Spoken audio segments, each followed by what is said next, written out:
সমগ্ৰ অসমবাসী জুবিন গাৰ্গৰ পৰিয়াল মুখ্যমন্ত্ৰী মহোদয়ৰ দৰে আমিও এটা অন্তৰৰ পৰা বিচাৰোঁ জাষ্টিছ ফৰ জুবিন।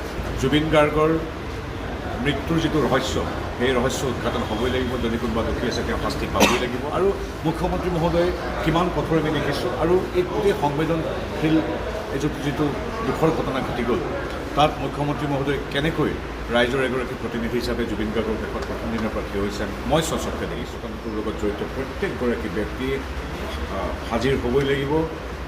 SIT তাৎক্ষণিকভাৱে গঠন কৰি দিয়া হৈছে। যদি SITত সন্তুষ্ট হোৱা নাযায় তেতিয়াহ'লে CBIক দায়িত্ব অৰ্পণ কৰা হ'ব। তাৰ উপৰিও আমাৰ ন্যায়পালিকাৰ এখন উচ্চস্তৰীয় এক গোটো গঠন কৰিবৰ বাবে আবেদন জনোৱা হৈছে, যাতে কি হৈ আছে নিৰপেক্ষ ন্যায়পালিকাই নিৰীক্ষণ কৰি থাকে। অসমবাসী ৰাইজেতো নিৰীক্ষণ কৰি আছেই।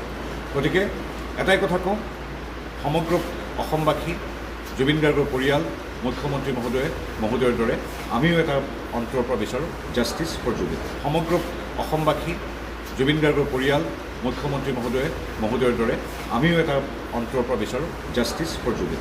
জুবিন গাৰ্গৰ মৃত্যুৰ যিটো ৰহস্য সেই ৰহস্য উদঘাটন হ'বই লাগিব। যদি কোনোবা দোষী আছে তেওঁ শাস্তি পাবই লাগিব। আৰু মুখ্যমন্ত্ৰী মহোদয়ে কিমান কঠোৰ আমি দেখিছোঁ। আৰু এই গোটেই সংবেদনশীল যিটো দুখৰ ঘটনা ঘটি গ'ল তাত মুখ্যমন্ত্ৰী মহোদয় কেনেকৈ ৰাইজৰ এগৰাকী প্ৰতিনিধি হিচাপে জুবিন গাৰ্গৰ দেশত প্ৰথম দিনৰ পৰা থিয় হৈছে মই স্বচক্ষে দেখিছোঁ। কামটোৰ লগত জড়িত প্ৰত্যেকগৰাকী ব্যক্তিয়ে হাজিৰ হ'বই লাগিব।